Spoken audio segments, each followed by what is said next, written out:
Hablar un poquitito de factores de riesgo del EMGAS, ¿sí? 6 situaciones que nos pueden favorecer al riesgo. ¿Hay algún riesgo que ustedes conozcan ambiental?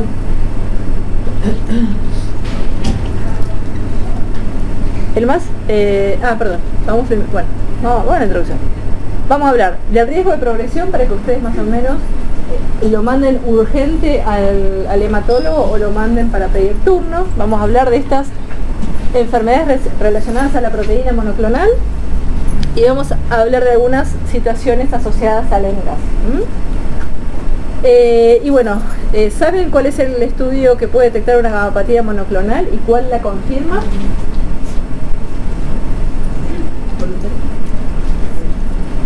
El proteinograma electroforético.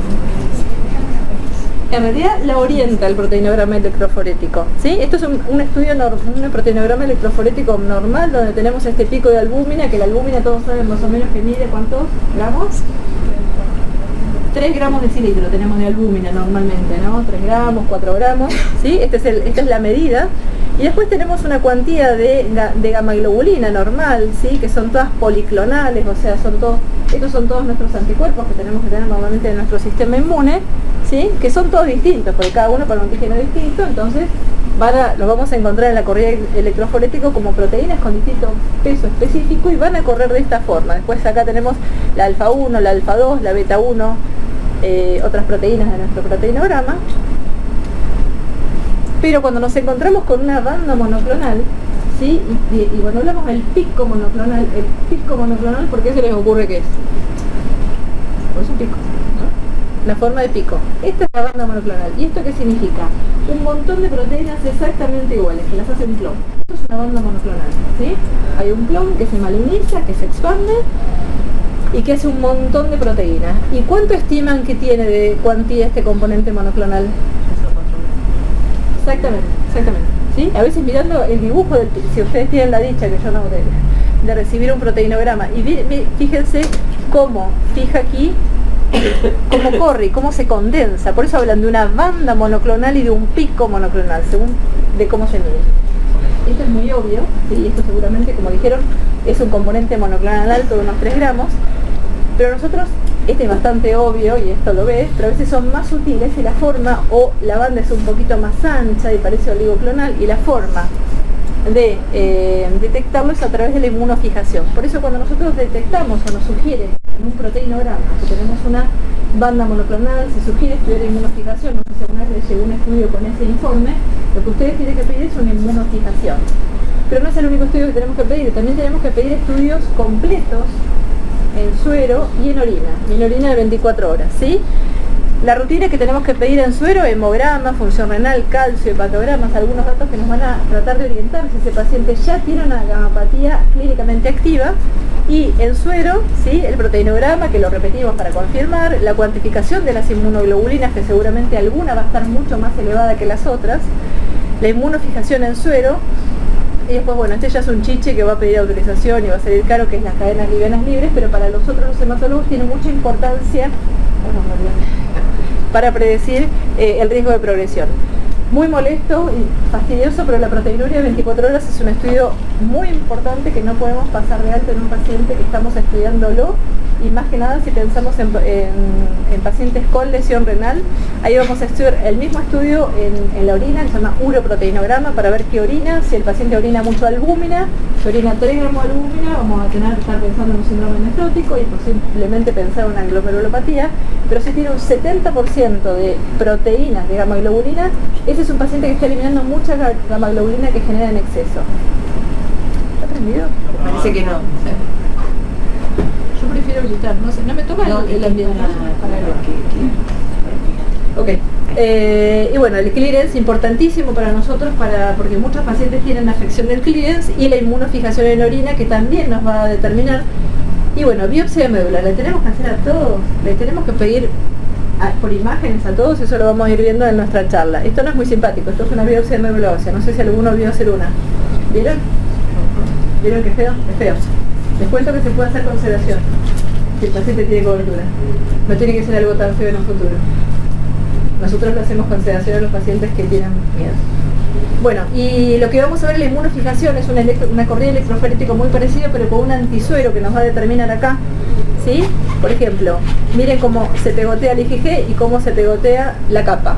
Este es un paciente en el cual confirmamos una gamapatía monoclonal IgG capa, ¿sí? Entonces, ya pensamos en el proteinograma, casi nadie ningún bioquímico les va a confirmar que tenemos una gamapatía si no lo tenemos confirmado por una... Entonces es más prolijo derivar al hematólogo un paciente en el cual ya confirmamos la gamapatía monoclonal. Pero igualmente si la sospecha, como les dije, algunos pacientes tienen una muy discreta banda en suero, pero que su componente monoclonal de eliminación es más importante por orina. Por eso el uroproteinograma en orina, si cualquier laboratorio les sugiere una banda monoclonal, piden todo eso que yo les dije, menos las cadenas livianas, porque puede que el paciente tenga una proteinuria mielomatosa, ¿sí? Y un daño inminente de daño renal. Bueno, sabemos que la prevalencia en la población adulta es de un 3% en los mayores de 50 años, de un 5% en los mayores de 70 y bastante prevalente en los mayores de 85%, obviamente eso es una población que está un poco menos. Pero miren qué interesante este trabajo, ya se empieza a detectar a partir de los 30 años de edad. Bueno, ¿qué nos pasa cuando recibimos un paciente en el que tenemos diagnosticado una gamapatía monoclonal? Miren lo que hicieron en este trabajo, es muy interesante. Esta es una base poblacional en la que se estudió a 77.000 pacientes y se los vio prospectivamente. Y los 71 pacientes que tenían mieloma, todos habían sido precedidos por una gamapatía monoclonal. Entonces, en este artículo se dice, la gamapatía no es... dice, está vinculada al mieloma, no es un hecho indeterminado, sí tiene un riesgo importante de progresión al mieloma. Y lo que nosotros queremos como hematólogos y queremos que el clínico nos ayude en esta etapa, ¿sí? En la etapa inicial en la que tenemos un paciente con una gamapatía monoclonal asintomática, para detectarlos aquí, antes del inicio de los síntomas, ¿sí? ¿Alguno ha tenido un paciente con mieloma y sabe cuáles son los síntomas más comórbidos o los que más le alteran la calidad de vida del paciente? Insuficiencia renal. Exactamente, es uno de los que más asocia, el que tiene mayor impacto en mortalidad es la insuficiencia renal, y uno de los que más morbilidad trae es la enfermedad ósea, ¿sí? Esos son los dos grandes escenarios que tenemos que tratar de prevenir. Bueno, factores de riesgo. Factores de riesgo, aunque se han descrito mucho, los únicos que están establecidos es que la raza negra tiene 2 veces más chance poblacional de hacer una gamapatía monoclonal y los pacientes con antecedentes familiares de gamapatía monoclonal o mieloma tienen mayor incidencia también. Así que después hay otros, bueno, pesticidas, mi marido es agrónomo, así que yo estoy en contra de... Pero bueno, no está para nada claro. Este sí es el único aspecto que está claramente involucrado en el desarrollo de una gamapatía, de un paciente con plasmocitos normales a desarrollar plasmocitos clonales y generar una gamapatía monoclonal. ¿Cuál es el riesgo de progresión? Bueno, ¿y a qué va a progresar? Las gamapatías monoclonales no todas progresan a mieloma, hay algunas gamapatías monoclonales que progresan a otras enfermedades. Obviamente el volumen más grande va a progresar. El riesgo de progresión es bajo, no hay que asustar a los pacientes. El riesgo es del 1% anual, ¿sí? Si el paciente que tiene una gamapatía les dice, ¿qué chance tengo yo? Tranquilo, 1% anual y después el resto de los porcentuales se lo dejan al hematólogo. Pero es una patología que llamamos premaligna con baja tasa de progresión en la enfermedad clínicamente activa. O sea, no tiene que traer en pánico a la gente, pero sí los tenemos que estudiar obsesivamente, porque de eso que le decimos al estudio acabado podemos encontrarnos con un paciente con mieloma y que necesite tratamiento temprano antes de desarrollar síntomas.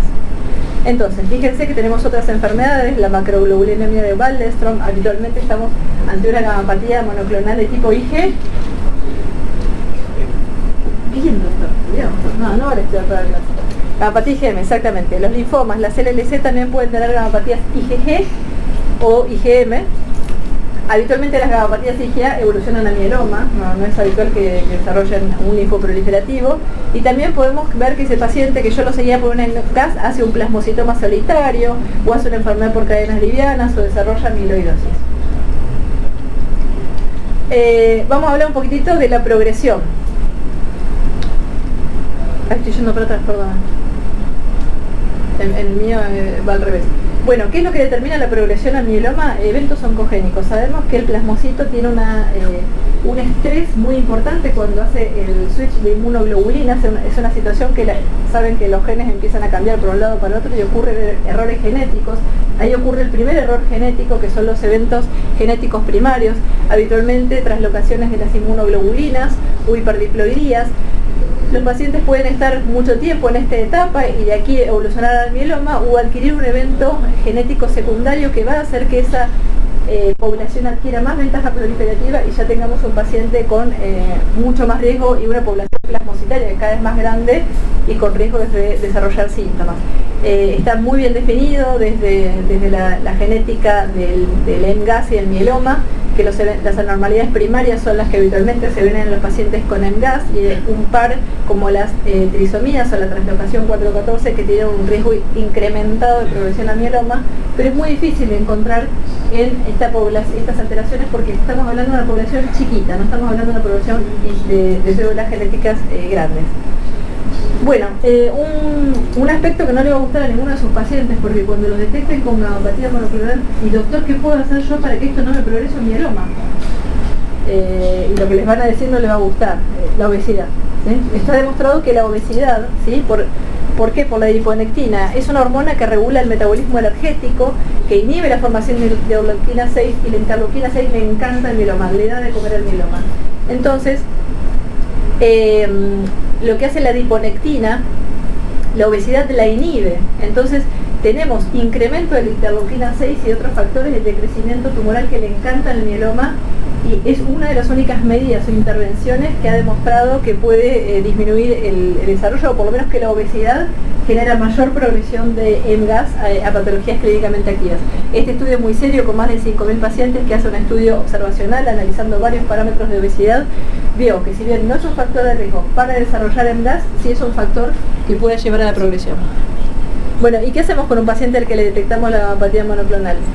Les digo que es una de las consultas más difíciles. El señor Fernández llega con este diagnóstico, le empezamos a decir, mire, usted tiene una patología preneoplásica, pero que tiene un riesgo incrementado de desarrollar una gamapatía monoclonal. Obviamente el paciente ya entra en pánico cuando ustedes le empiezan a enrollar, sobre todo el hematólogo que recién empieza y que sabe que puede ser un mieloma, entonces no quiere que sea un mieloma. Cuando le hablamos de la biopsia reveladora, el paciente quiere salir corriendo porque piensa que le van a pinchar la médula espinal. Es la idea más común, que el paciente se va a quedar paralítico en el procedimiento, y obviamente nos puede pasar esto con nuestro paciente, y por supuesto viene acompañado por su señora, que ninguno de lo que nosotros le digamos le va a convencer de por qué no le podemos dar certeza de qué es lo que tiene su marido, y sobre todo por qué no le damos tratamiento si ya le encontramos algo. Bueno, hay 3 variantes clínicas de gamapatía monoclonal. Una que es la gamapatía IgM, ¿sí? Que ya dijimos que puede evolucionar fundamentalmente, o ya mencionó él, que evoluciona al Waldenström como entidad más frecuente, pero también puede evolucionar a amiloidosis, a un linfo proliferativo como un LLC, pero también y raramente a los mielomas IgM existen, ¿sí? Los criterios de diagnóstico son estos, ¿sí? Yo tengo que detectar la gamapatía monoclonal IgM, pero no le tengo que encontrar ninguna población linfoplasmocitaria en la médula, ni ningún ganglio, porque eso ya es un linfoma linfoplasmocítico y es otra entidad. La gamapatía monoclonal, que no sé a dónde va a ir, es esta. Después, los que llamamos todos los MGAS no IgM, estamos hablando de todo lo que es IgA e IgG, y todo aquello que tiene mucho más riesgo de progresar a mieloma, un riesgo del 0.5 a 1% anual. Estos son los criterios diagnósticos, que después vamos a ver un poquitito más en detalle. Y una entidad un poco menos reconocida, pero que también tiene su riesgo y su aspecto clínico importante, que es el MGAS de cadena liviana, en el cual tal vez el de laboratorio nos dio que le parecía ver una banda, pero la inmunofijación no la encontró, pero cuando vamos a la orina encontramos una proteinuria mielomatosa y encontramos que tiene cadenas livianas libres aumentadas. Esta es una entidad con más riesgo de desarrollar un mieloma de cadenas livianas, que especialmente son más agresivas a nivel renal, y también mayor riesgo de desarrollar una amiloidosis AL. Bueno, todo esto que yo estoy comentando está bastante bien desarrollado en nuestras guías argentinas de la Sociedad de Hematología. Esto es de acceso gratuito. Ustedes se meten en la página van allí a publicaciones y tienen las guías de tratamiento. Este año, ahora después del Congreso de octubre, vamos a publicar la edición 2019 que tiene incluido los cuadros de gammopatía monoclonal de significado clínico. Pueden acceder, no, yo accedo todo el tiempo a ver las otras patologías que no son mieloma porque me voy olvidando. La verdad están muy bien actualizadas y puede ser una buena herramienta para acompañarlos ustedes en la lectura. Si hablamos del riesgo de progresión de LMGAS y IgM, es una patología con los 10 primeros años un poquito más alta, 2% anual, y luego el primer año disminuye. Eso en general para casi todas las gammopatías baja un poco en la medida que ustedes van siguiendo un paciente, disminuye su riesgo de progresión. Habitualmente es biológicamente más tranquilo, y hay dos factores que están asociados al desarrollo, que es la cantidad del componente y la albúmina. Y después tenemos que evaluar un poquitito el riesgo de progresión de las dos gammopatías más frecuentes que ustedes se van a encontrar en el consultorio, y acá es el punto de cuánto lo tengo que mandar al hematólogo a este paciente. Acá hay varios de los factores biológicos más importantes, pero los dos que se miran hoy día para definir el riesgo de progresión son el volumen de la gammopatía monoclonal, o sea, una gammopatía de más de 1.5 gramos de decilitro, sí, claramente divide las aguas de quién progresa y quién no, y el ratio de las cadenas livianas libres. Las cadenas livianas libres es una determinación de laboratorio, un poco cara, pero es un estudio más, o sea, una cuantificación de una porción de la proteína total que se elimina, ¿sí? Y lo riesgoso es cuando se elimina en altos niveles, porque esos, como dijimos, son los que hacen las lesiones renales. Por eso se le brinda tanta atención. El grupo de la Mayo Clinic estableció un modelo de progresión. Ellos, en una población de más de 1.100 pacientes, vieron que combinando estos tres factores, sobre todo que si un LMGAS y un IgG, o sea, estamos hablando, el IgG progresa un poquito menos que el IgA o el IgM. Entonces, si tiene alguno de estos tres, si por ejemplo es IgA o IgM, o tiene un componente más de 1,5 gramos, o si tiene un ratio anormal, según cómo se combinen, vamos a tener un riesgo y una progresión aumentada a una enfermedad clínicamente activa. El riesgo de progresión del LMGAS a cadenas livianas es mucho más bajo, 0.27, pero bueno, es una entidad que tenerle mucho respeto y seguirlos con estudios, y bueno, el factor más importante involucrado es la relación de las cadenas livianas. Ahora les voy a mostrar un ejemplo qué significa la relación de cadenas livianas. Relación es uno dividido otro. Bien, y bueno, cuando la proteinuria es muy alta, cuando estamos hablando casi medio gramo de proteinuria mielomatosa en orina, eso ya es una entidad distinta, que es el mieloma múltiple asintomático de cadenas livianas. Bien, esta es una guía internacional de las recomendaciones, o sea, son como nuestros gurús en el diagnóstico y tratamiento de las gammopatías monoclonales, que es el Grupo Internacional de Trabajo en Mieloma. Ellos establecieron estas guías y nosotros las adaptamos un poquito. Bastante parecidas son, y ahora vamos a repasar con un par de casos clínicos cómo vamos guiando el estudio de estos pacientes. Los criterios que fueron actualizados en 2014 nos dividen en 3 gammopatías monoclonales. Uno es la gammopatía monoclonal que estamos viendo aquí, que tiene que ser de bajo cuantía, menos de 3 gramos de decilitro en suero, tiene que tener menos de 500 miligramos en orina. En la médula ósea tiene que tener menos de un 10% de infiltración. Eso no significa que le tengamos que hacer biopsia a todos los pacientes simplemente porque esté en esta categoría, sino significa que estos son los criterios diagnósticos, y no tiene que tener ningún evento definidor de mieloma, y ahora vamos a ver cuáles son. Cuando nosotros ya tenemos más del 10% de plasmocitos en la biopsia de médula ósea, en un cilindro que yo biopsio, viene el patólogo, le hace la tinción 138 y me dice, tenés un 20% de plasmocitos infiltrando en la médula, ese paciente ya no tiene más un LMGAS, sino que tiene un mieloma múltiple. Si no tiene síntomas, si no tiene otras cosas, es un mieloma múltiple indolente, ¿sí? Lo mismo que si el paciente tiene 4 gramos de componente monoclonal, ese paciente ya va a tener un mieloma múltiple indolente, siempre y cuando no tenga ningún evento definidor de mieloma.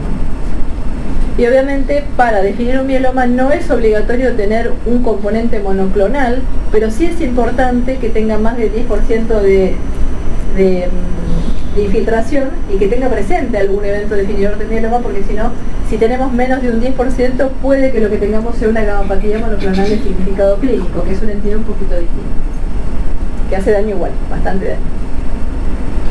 Bueno, ¿qué significa tener un evento definidor de mieloma?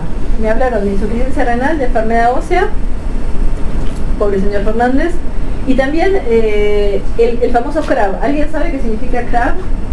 el famoso CRAB. Calcio, riñón, bone y el otro no me acuerdo. Anemia. Anemia. Bien, exacto, el famoso CRAB que no le gustan al señor Fernández. Estos son los criterios, ¿sí? Aquí nuevamente la publicidad gratuita de las guías. Aquí están las guías si ustedes quieren repasar qué es lo que tiene su paciente. Y bueno, las primeras 3 del CRAB, del famoso CRAB, las vamos a encontrar en el laboratorio, y la última la vamos a encontrar en la evaluación ósea, ¿sí? ¿Y por qué es tan importante las imágenes para definir mieloma activo y cómo nos puede dividir claramente las aguas?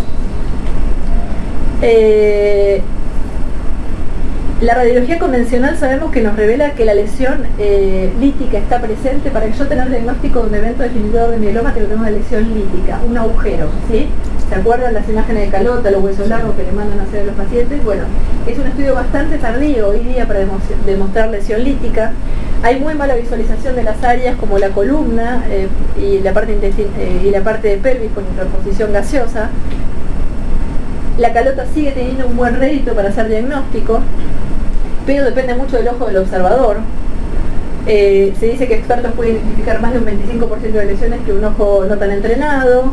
No te ayuda a ver lesiones extraóseas que puede ocurrir también en los pacientes con mieloma o que tienen apatía monoclonal y que no se puede utilizar para monitorear el tratamiento. Entonces se debatió bastante si tenía que ser el médico el método que nos excluía o que era recomendado para estudiar. Y bueno, realmente hay nuevos métodos que nos ayudan a estudiar a los pacientes de la parte ósea. Habrán oído hablar del PET-TC, que está aquí, y escucharon hablar de la tomografía corporal total de baja dosis. ¿Alguno? Bien, ¿alguien más? ¿Quiénes tienen tomógrafo en el centro que trabajan? Bien, entonces les diría con un alto grado de convencimiento que la mayoría puede hacer esta misma técnica. Es una técnica de hacer un barrido corporal total con dosis atenuadas de radiación, que solamente significa que el técnico haga un seteo especial, el médico y el técnico hagan un seteo para bajar la dosis de radiación, y eso aumenta muchísimo. Miren la calidad de las imágenes, ¿sí? En este paciente no se ve nada, pero acá tenemos lesiones líticas que ya nos hacen diagnóstico. Lesiones de más de 5 milímetros ya hacen diagnóstico de que este paciente le puede doler nada, ¿sí? Pero este paciente tiene un mieloma que lo pescamos antes que se fracture y le duele, ¿sí? Si la lesión no toma la cortical, muchas veces no duele, ¿sí? Entonces es un método ampliamente superador, ¿sí? Y aparte, no sé si alguno mandó a hacer o estuvo presente en alguna de esas, las múltiples placas de fémur, frente, perfil.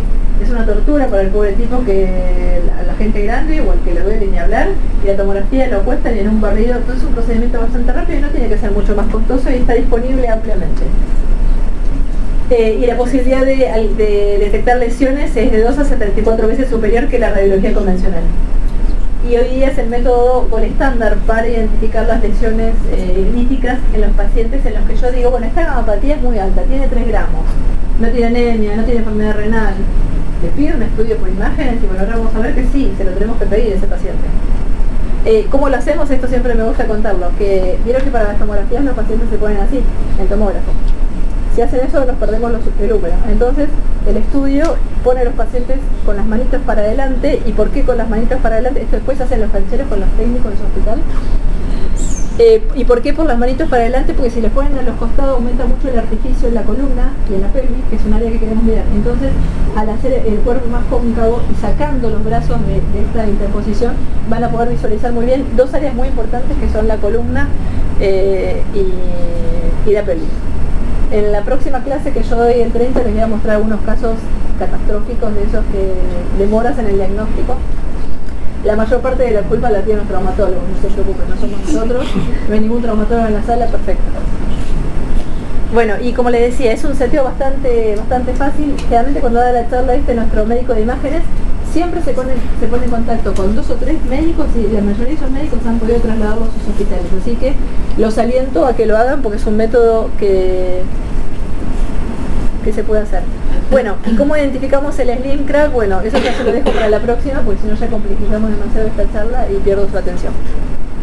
Bueno, esta revisión de la Mayo Clinic, que vieron que a los hematólogos nos encanta mucho los Hawaii Treat de Blood, somos así como medio fanáticos de esto porque son muy prácticos y la gente que los hace son excepcionales.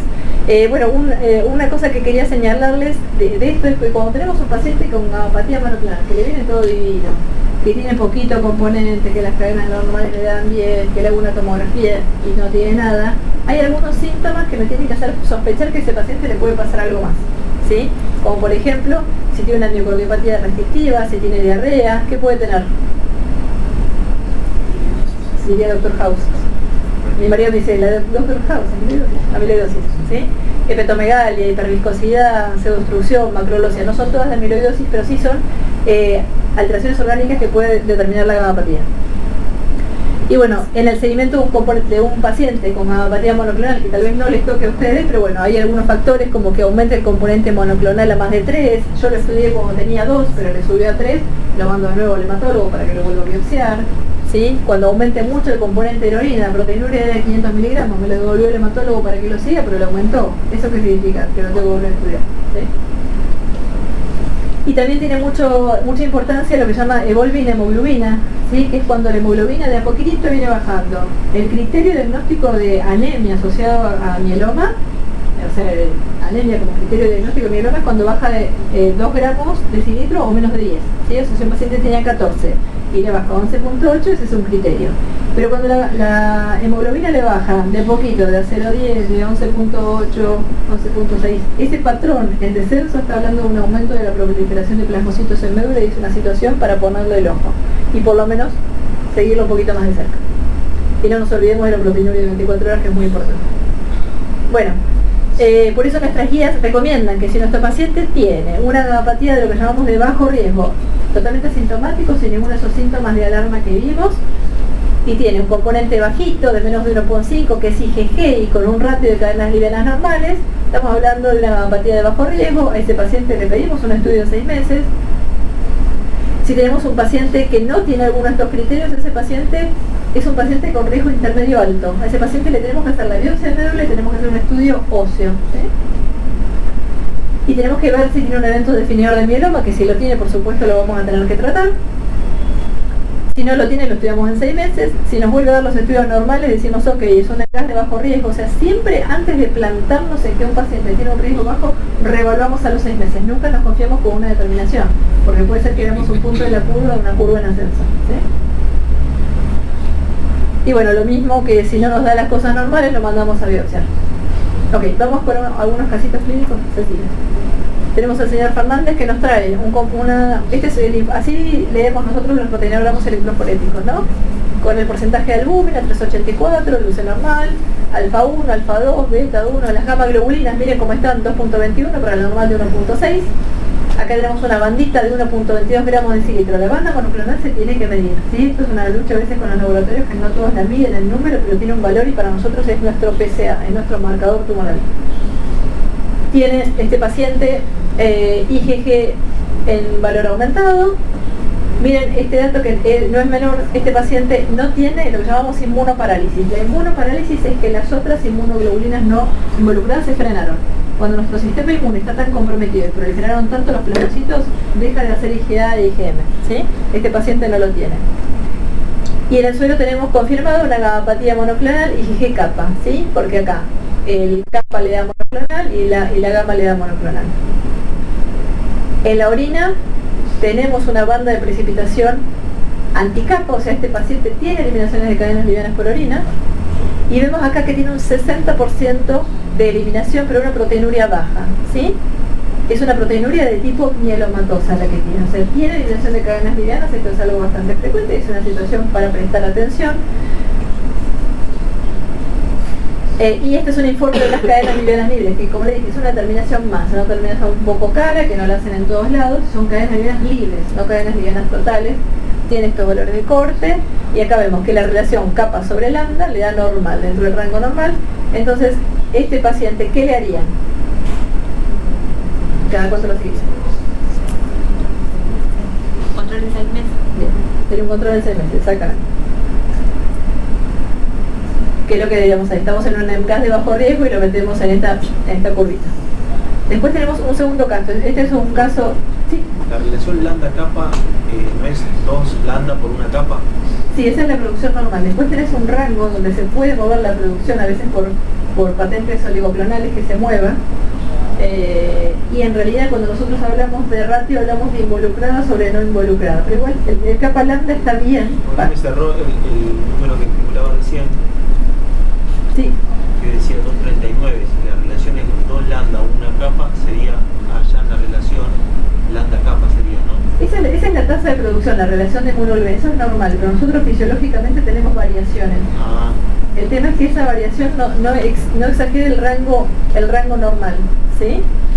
De 0,64 a 2,65, hasta ahí estamos bien. Puede ser una variación transitoria de un componente oligoclonal por una infección que tuvimos, ¿sí? Pero que no se nos exceda, y como esto depende de la eliminación renal, para los pacientes renales crónicos el rango se amplía de 0,5 a 4,26. Lo que vos decís es correcto, nosotros hacemos la relación 2 a 1, kappa lambda. Pero ese rango, el que nosotros medimos normalmente, puede oscilar en ese número. Me voy para atrás de nuevo. Bueno, este es un caso de la vida real. Llegó una señora de 76 años, ¿sí? Que me cambia de hematólogo porque cambia de obra social, entonces la tiene a verme para seguimiento por una gamapatía monoclonal que le habían diagnosticado recientemente, que como tenía 2,49 gramos y una relación kappa lambda alterada, con buen criterio el médico la había mandado a biopsiar. ¿Sí? Y la pregunta es si ustedes le tienen que hacer algo más aparte de la biopsia de médula.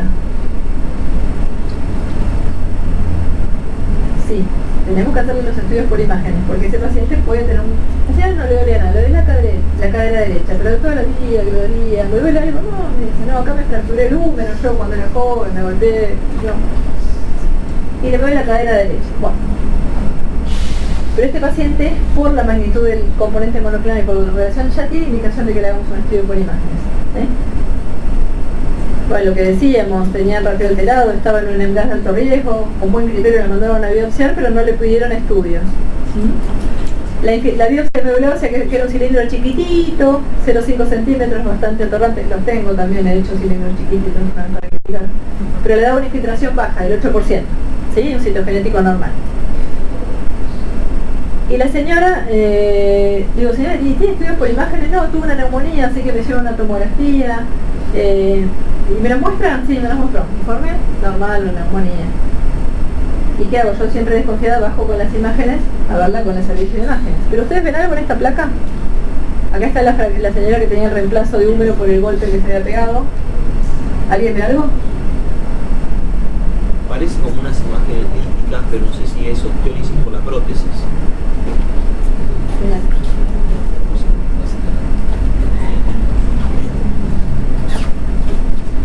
Ahí parece como unas imágenes líticas, pero pensaría que es por la prótesis. ¿Y atrás de eso? Y no sé atrás por qué. Mirá otra escápula. Ah, en la escápula. Mirá la otra, mirá esa y mirá la otra. Ahí sí, ahí puede ser. Ahí, exactamente. No se ve bien, pero exactamente, sí. doctor. Bueno, esta placa se la saqué después, no se la saqué al principio. Pero, y acá se ve un poquito mejor lo que señalabas vos, muy bien señalado. ¿Sí? Fíjense, esta rarefacción es algo. Lo llamativo es que la señora tiene una tomografía. Miren esta escápula, miren esta, estaba totalmente volada y formada como una tomografía normal. Siempre desconfíen de las imágenes, porque obviamente el médico que informó miró la imagen pulmonar, no miró la imagen ósea. Esta paciente tenía una lesión lítica que cuando nosotros pedimos un estudio PET-TC, este es un estudio PET-TC, es un estudio que fusiona la tomografía con un estudio centellográfico, con un radiotrazador, que es la glucosa 6-fosfato, que capta muy lindo las partes tumorales. Y miren, tenía un megaplasmocitoma, ¿sí? Acá está su prótesis, pero miren cómo le deformaba y cómo capta. Este era un tumor. La señora no lo veía, porque pensaba que lo que le dolía era su prótesis de diente. Por eso, esa es la importancia de hacer estudios por imágenes en pacientes que tienen cuantía más alta. Y tenía otras lesiones líticas. El PET nos permite identificar otras lesiones líticas asintomáticas. Aquí, ¿sí? Bueno, repetimos la biopsia un poquito más generosa y la infiltración era un 35%, ya teníamos diagnóstico de mieloma, que era lo que era bastante lógico, y esta paciente está en tratamiento. ¿Está para un caso más? perdón, lo interesante del anterior es que muchas veces te lo informan cuando está desalineado el corte, por eso se ve de un lado y no del otro. Ah, sí, me tenía así, el viejo truco. Y uno también confía, ¿no? Si una mirá. Hay que aprender a ver, yo sí. Bueno, yo creo que lo hubiese conmigo, quizás, sí, lo veo así. Yo agarro las imágenes y me voy abajo, bajo los pisos, sí. Fer, y lo agarro, y él aparte tiene una forma de ventanear las imágenes que yo no las sé y yo nunca sé bajar el CD, así que hago más rápido, me voy, y ese día hicimos ese diagnóstico con la tomografía que me traía la señora. Quizás sí es raro la fractura de una, la señora, no es de lo más común para pensar, ¿no? No, se pegó un golpe, suicida, una cosa muy loca. Pero bueno, entre otras cosas. Bueno, esta señora me la derivo a un médico clínico. Tenía 62 años, había caído de cola porque tenía una neuropatía. Y le hicieron una biopsia por vertebroplastia. Ustedes saben que así se hacen las biopsias. Me gustó esta imagen. Esta es una de las una aguja parecida a la nuestra pero más fina, y ellos se meten a través del pedículo y toman biopsia, ¿sí? Y en el mismo procedimiento a esta señora se le hizo una cifoplastía, que la cifoplastía es un procedimiento en el cual se rellena y se mete a presión un poco de cemento para devolverle la altura. Son procedimientos que muchas fracturas alivian el dolor. Y si alguno sabe la diferencia entre cifoplastía, de paso se las cuento, la vertebroplastía inyecta el cemento aumentando la presión, esto genera un poco más de riesgo de fuga y de riesgo, es un poquito más riesgoso, y un procedimiento un tanto más seguro es la cifoplastia, que es este procedimiento, ¿sí? En lo cual se mete la aguja, infla un balón, genera una cavidad virtual, le devuelve un poco más de altura e instila el cemento en esa cavidad, en ese globito. Es un procedimiento un poquito más seguro. Esto lo digo porque bueno, algún traumatólogo le va a decir, o va a volver el paciente, me recomendaron hacer esto, y ustedes si no lo habían visto nunca, bueno, se trata un poquito de esto. Bueno, el informe dice infiltración por células plasmáticas, entonces diagnóstico plasmocitoma, me lo mandan a hacer tratamiento. ¿Qué hora es, Ro? No, para. Ah, bueno, estas eran las imágenes, vemos la fractura aplastamiento. ¿Cuántas? Ya, saldo ese. Acá, ¿sí? La fractura aplastamiento. Que bueno, una de las cosas que uno interpreta o que le pone el ojo a esta lesión es que esta paciente no tiene otras lesiones líticas en la columna, entonces era la única, y le hacen la biopsia y le dicen plasmocitoma. Bueno, puede ser un plasmocitoma único, pero parecía como aplastadita y no tenía ni una lesión lítica por debajo. Generalmente los pacientes con plasmocitoma tienen una formación más elevada, entonces desconfiamos un poquitito y nos ayudamos un poco con la resonancia. Eran dos estudios que tenía la paciente antes de la cifoplastia para tratar de interpretar si la paciente tenía o no tenía un plasmocitoma, que es un mieloma activo, y nosotros acá lo que vemos es algo característico de las fracturas osteoporóticas, que es el edema en el platillo superior, y no vimos ninguna otra lesión que nos haga pensar. ¿Qué lesiones? La resonancia nos da información del contenido de la médula. Cuando el mieloma está activo, da una médula que se llama variegata, o podemos tener lesiones focales, que son como lesiones previas a la lisis. No tenía nada de esto. Entonces hicimos una revisión del material. La señora tenía un laboratorio donde tenía una alteración de la relación capa-lambda, o sea, tenía un EMGAS a cadena liviana con una inmunofijación negativa.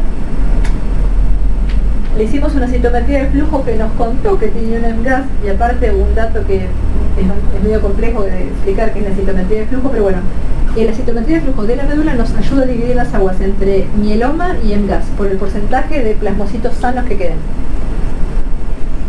Cuando revisamos el material de la biopsia vimos que tenía menos de un 10%, entonces lo que habían hecho era, se habían metido una parte de una médula ósea que se había fracturado por la caída de la señora, y esta señora no le dimos tratamiento porque no tenía indicación, y el diagnóstico fue de un EMGAS a cadena liviana con una fractura osteoporótica, ¿sí?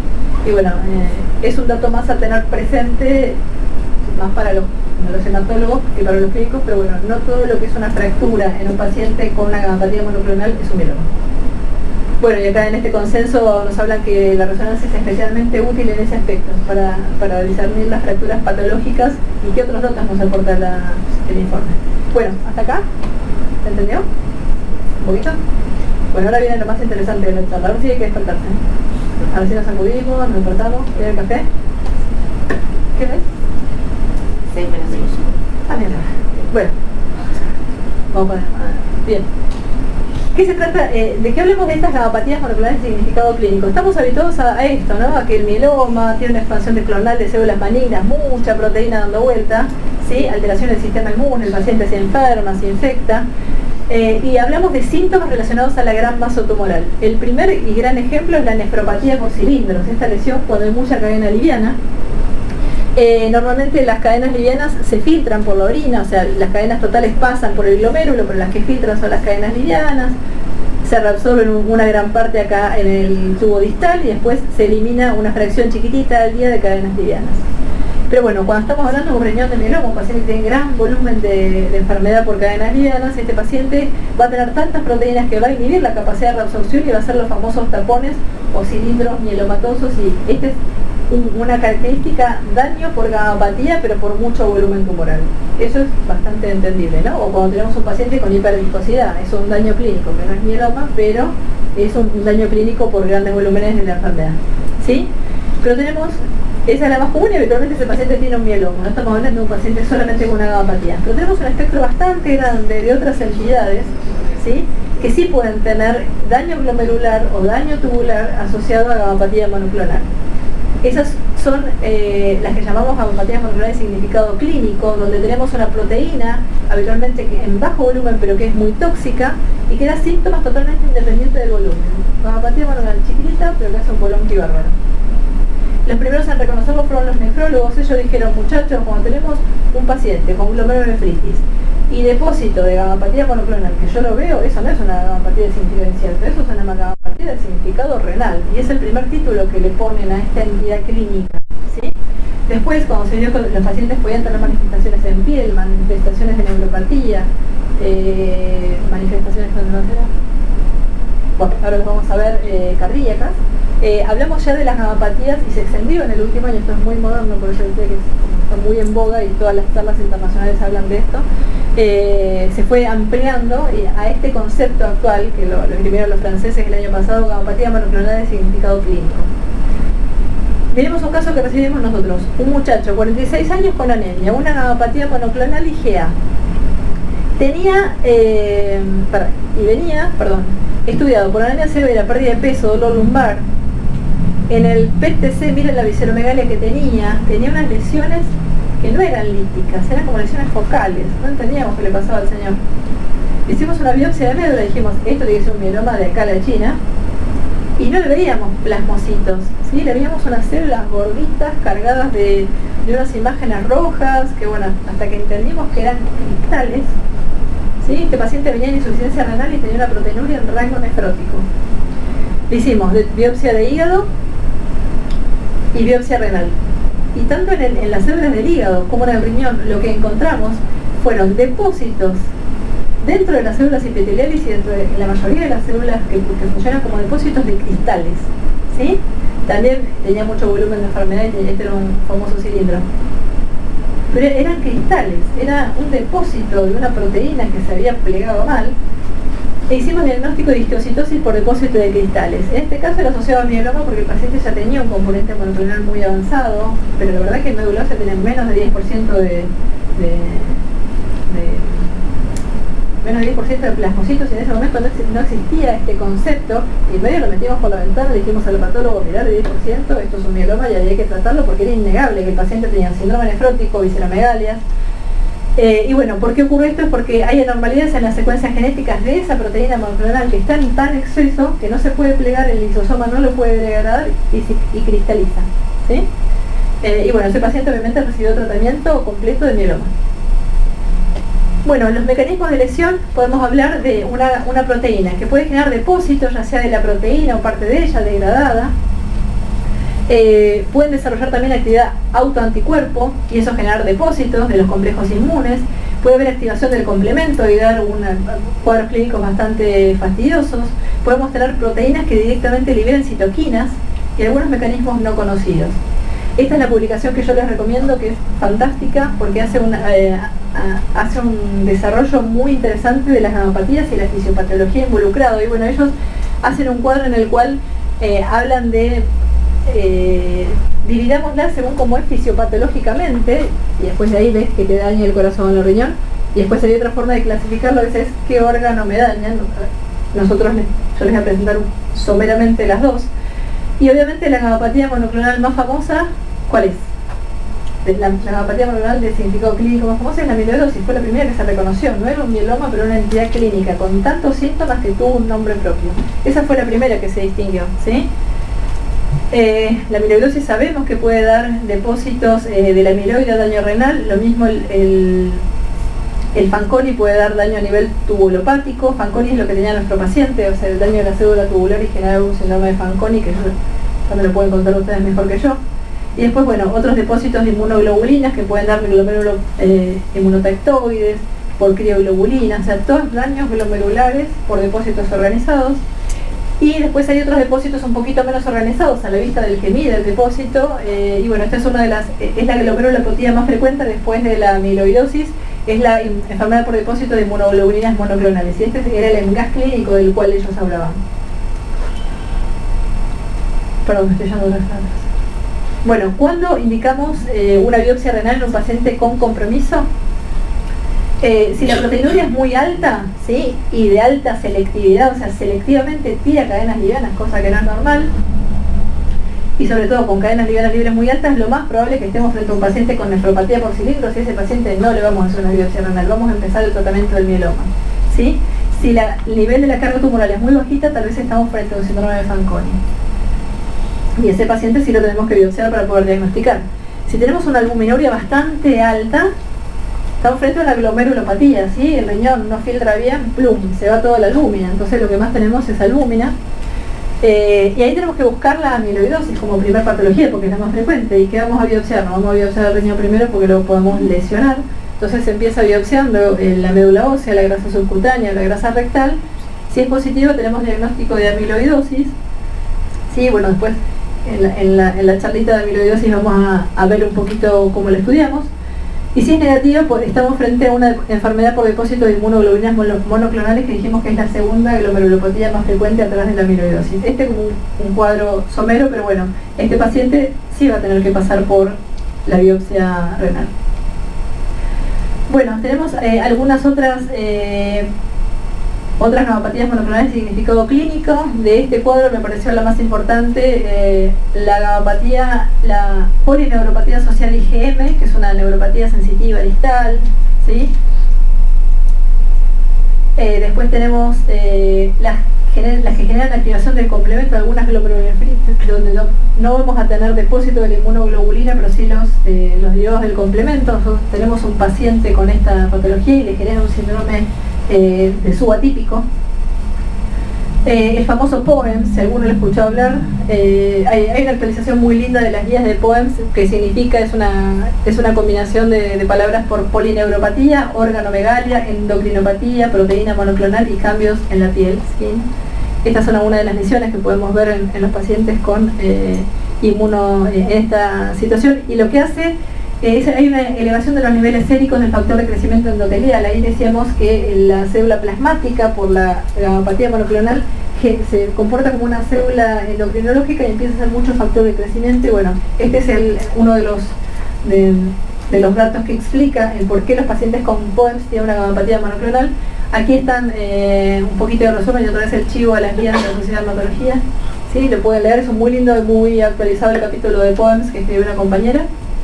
Bueno, este es fascinante, el síndrome de Lick capilar, ¿sí? Seguramente alguna vez en su vida se lo van a cruzar, ¿sí? Son casos rarísimos en donde hay episódicamente cuadros de shock hipovolémico, de extravasación, y por años se dijo que la gamopatía no estaría relacionado, pero lo cierto es que sí, aunque el tratamiento no es el del mieloma. Pero bueno, lo que ocurre es que hay una extravasación, también la enfermedad de Clarkson conocida, extravasación capilar en las cavidades, en músculos, ¿sí? Estos pueden desencadenarse por una infección, por un esfuerzo físico, no se sabe bien qué las desencadena, y obviamente va a generar hipovolemia y shock.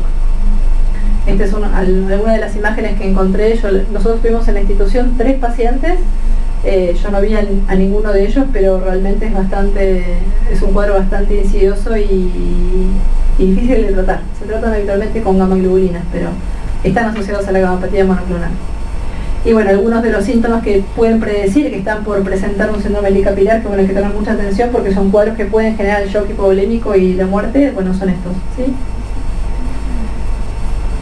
Después hay algunas manifestaciones bastante raras, como es el escleromixedema. Lo que ocurre aquí es que la gamopatía monoclonal estimula los fibroblastos de nuestra piel, aumentar el depósito de mucina en la piel, entonces genera estos cambios cutáneos. Bueno, este paciente es un ejemplo de un paciente que fue a trasplante autólogo de médula, o sea, tan refractaria era la gamopatía, o sea, esa proteína la tengo que borrar. Nosotros habitualmente cuando tratamos el mieloma borramos la proteína monoclonal y es nuestro objetivo hoy día negativizar ese componente, y si vos volás la gamopatía podés disminuir mucho los síntomas, y eso es lo que pasó con nuestro paciente de histiocytosis. Esa hepatomegalia resolvió y desinfiltró de sus histocitos. Bueno, este es el cuadro que está en nuestras guías, donde estamos, como les dije, abordamos desde el órgano involucrado, la presentación clínica y el rol de la paraproteína, que lo tienen para consultar cuando quieran. Y bueno, estas entidades se está debatiendo mucho si tenemos que dar tratamiento. La idea de eliminar el clon maligno siempre nos tiene que llevar a evaluar riesgo-beneficio. Obviamente, si tenemos un paciente que va a ir a la diálisis, obviamente es un paciente que, por más de que no tenga mieloma, tenemos que tratarlo, ¿sí? Y lo podemos considerar pacientes candidatos a trasplante renal si nosotros logramos un efectivo control de la gamopatía. La elección del esquema va a depender si nosotros tenemos un clon que produce, unas células plasmáticas, porque ahí lo voy a tratar como si fuera un mieloma, ¿sí? Con bortezomib, inmunomoduladores, bla bla. Y si es un clon linfoplasmocítico, o sea, si es un pequeño Waldenström, vamos a elegir drogas como el rituximab, un anti-CD20. Y bueno, las inmunoglobulinas en altas dosis dan una eficacia temporaria. Bueno, se cree que puede inhibir esta actividad antígeno-anticuerpo, o que inhibe la activación del complemento, ¿sí? Puede ser útil en ciertas polineuropatías, como la asociada a gangliósidos, ¿sí? O también acá en el síndrome de Lick capilar o escleromixedema, que son casi las únicas indicaciones que tienen. Pero no son anticuerpos, no son útiles en la neuropatía por anticuerpos anti-MAG. Antigangliósidos sí, pero anti-MAG no, que son como las dos más frecuentes asociadas a IgM. Bueno, y la radioterapia para la amiloidosis localizada, que es altamente infrecuente. Bueno, y para terminar con las gamopatías, voy a mencionar simplemente 3 situaciones clínicas asociadas. Una que le tienen que tener ustedes bastante presente, que son las infecciones, porque habitualmente estamos hablando de una población de edad avanzada, donde tenemos comprometida la población que tiene que hacer los anticuerpos, así como les dije que ese paciente no tenía inmunoparálisis, otros pacientes sí la pueden tener, entonces ese paciente tiene un riesgo incrementado de infecciones, y también hay muchas otras interrelaciones del microambiente que pueden hacer que el paciente esté inmunocomprometido. Entonces es recomendable el paciente con el gas vacunarlo, la antigripal, la antineumocóxica y hasta la antiinfluenza. Y otra situación que es de prestar atención, tiene un riesgo incrementado de fracturas. Aparentemente, si bien no está disminuida la densidad mineral y ustedes pueden tener una densitometría normal, esos pacientes tienen un riesgo incrementado de fracturas, así que hay que prestarle mucha atención, y puede haber más fracturas osteoporóticas y no fracturas por mieloma. Pero también es importante que le pidamos densitometría para precozmente un paciente con gamopatía monoclonal. Si aparte yo sé que tiene más riesgo de fracturarse, ponerle bivandronatos en calcio, vitamina D, todo lo que sea necesario para ayudar a ese paciente, que tal vez el hematólogo se los devuelva y ustedes lo tengan que seguir anualmente. Y bueno, algo que me pareció muy importante es el daño por el diagnóstico de MDAS, ¿sí? El estrés, la ansiedad que le generamos al paciente con el diagnóstico de esta enfermedad preneoplásica puede ser tan dañino para el individuo, como hoy que está tan en boga el estrés como un factor que puede gatillar la progresión de enfermedades neoplásicas, tenerlo presentes. Y se dice que los pacientes que están en seguimiento por estas gamopatías pueden tener la misma cantidad de estrés que un paciente, por ejemplo, con un linfoma de Hodgkin que está en seguimiento. O sea, tan alto es el nivel de estrés que le podemos generar al individuo nosotros. O sea, si nos manejamos con algún poco más de seguridad a la hora del seguimiento y no seguirlo cada 2 meses porque no sabemos, tal vez le vamos a aliviar un poquitito algunos disgustos. Bueno, las conclusiones de esta charla. Bueno, hablamos de un factor de riesgo claro de progresión, que es la obesidad, ¿sí? Que no le va a gustar a la mayoría de sus pacientes, pero díganselas. La progresión, hablamos al mieloma múltiple, al Waldenström y a otros linfoproliferativos B, y que estemos muy atentos en el seguimiento de los datos del laboratorio, aquellos factores que nos pueden hablar de progresión del componente. También hablamos de esta proteína tóxica que nos da síntomas independientes de la masa tumoral y que hoy día las reconocemos como esta entidad, la gamapatía monoclonal de significado clínico, y no nos olvidemos de lo que le pueda generar a la psiquis el seguimiento de estos pacientes. Esto era todo lo que les quería decir de gamapatías monoclonales.